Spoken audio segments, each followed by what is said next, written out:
Good morning, children. Today we'll start with page number 106, and in this, the blood vessels entering the heart and leaving the heart are given, and we have done it earlier also. So I'll just mention the names that the blood vessels which enter the heart are anterior vena cava and the posterior vena cava, and pulmonary veins, and the one which leave the heart are pulmonary artery and aorta. And the liver, the blood vessel entering the liver is the hepatic artery, which carries oxygenated blood, and hepatic portal vein from the stomach and intestine carry blood to the liver, and from liver the blood is carried to the posterior vena cava with the help of hepatic vein. Then kidneys, the blood vessel entering the kidneys supplying oxygenated blood to the kidneys is the renal artery, and a blood vessel which leaves the kidneys is the renal vein which pours the blood into the posterior vena cava. Next is the pulse. The arteries, on account of their elastic muscular wall, distend every time blood is forced through them due to the contraction of the heart. So the arteries have elastic muscular walls, so whenever the blood flows through them with the force due to the contraction of the heart, this distension can be easily felt by your finger. Gently, when you place your finger over the artery that has become superficially, means that has come up superficially, you can just put your fingers over that artery and you can feel the heartbeat, such as the radial artery of your wrist on the side of the thumb. And counting of pulse is indirectly counting of heartbeat, and the pulse rate increases due to the physical exercise or even under certain emotions. So you can feel the artery, especially the radial artery which is there in your wrist, and this artery has become superficial.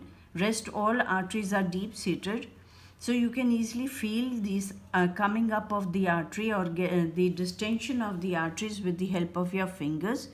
And by counting the pulse is indirectly counting the heartbeat. So what is pulse?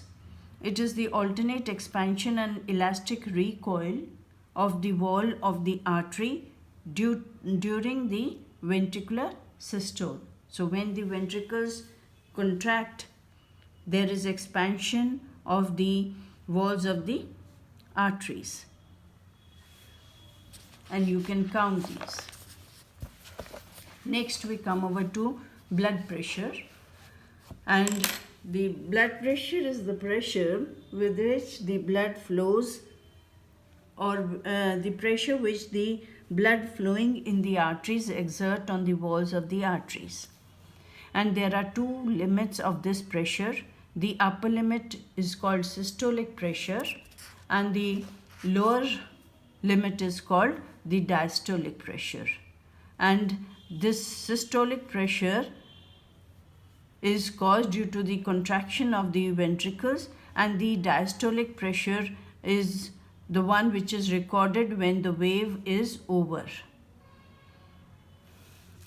Then that is the contraction is over and the vessels are now, the chambers are now dilating.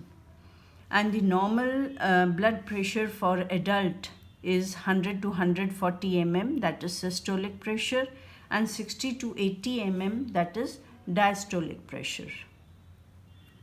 And if there is a rise in blood pressure above 140 to 90 is known as hypertension. So if blood pressure exceeds 140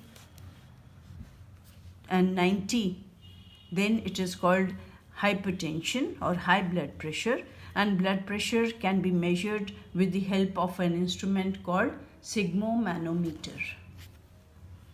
Next we come over to the tissue fluid and lymph. Tissue fluid or intercellular fluid. Tissue fluid means the fluid which flows in the spaces between the cells.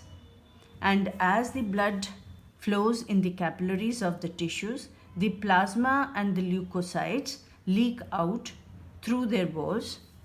So when the blood is flowing in the capillaries of the tissues, and then the plasma and leukocytes, they squeeze out and they surround the cells or is present in the intercellular spaces, and it is called tissue fluid, and even it is called the extracellular fluid.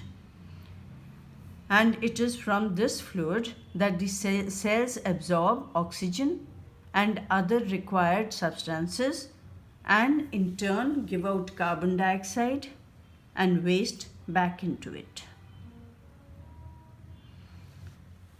Next is lymph and lymphatic system.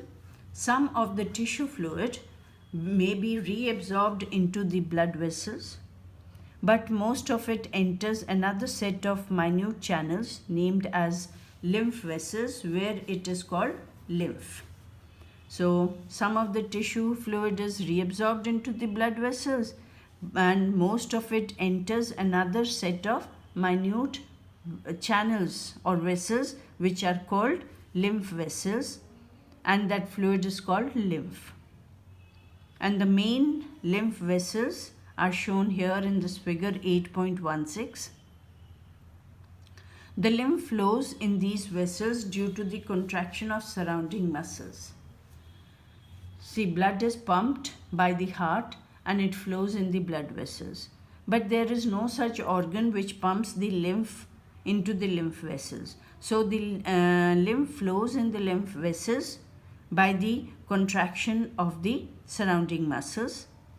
And this again is beneficial effect of physical exercise. So that is why it is suggested that we should do physical exercise, because when we are going to do physical exercise, the muscles contract and relax, and that will help in the circulation of lymph, and each and every cell gets oxygen and nutrients, and the waste is removed then.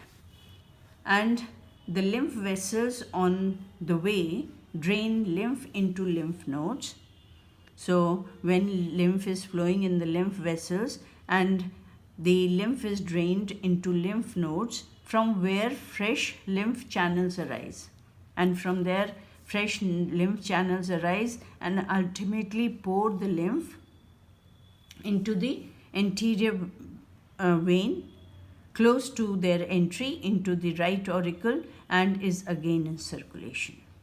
So this lymph is poured into the anterior and posterior vena cava when they are about to open into the right auricle, and again the lymph becomes the part of the blood. Next is the composition of lymph. Lymph consists of cellular part and non-cellular part.